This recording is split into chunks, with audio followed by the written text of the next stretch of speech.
ఈరోజు దేవుని యొక్క వాగ్దానము, మీ చింత యావత్తు ఆయన మీద వేయుడి. 1 పేతురు 5:7 మాట. అయితే ప్రియమైన వారులారా, మన హృదయము అనేక సమయంలో నిద్ర ఉండదు, సమాధానం ఉండదు, శాంతి ఉండదు. ఎప్పుడు చూసినా కన్నీళ్ళు, వేదన. నా పరిస్థితిని ఎవరు మార్చగలరు, ఈ లోకంలో ఎవరు నన్ను ఆదుకుంటారు అని అనేక సమయంలో మనము శోధనలో పడిపోతుంటాం.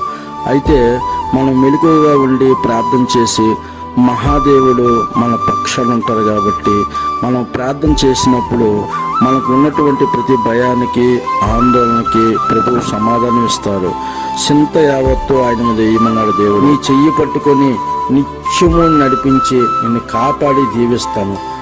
ఎటువంటి పరిస్థితులు కూడా నువ్వు ఎటువంటి శోధనలో పడిపోవద్దు.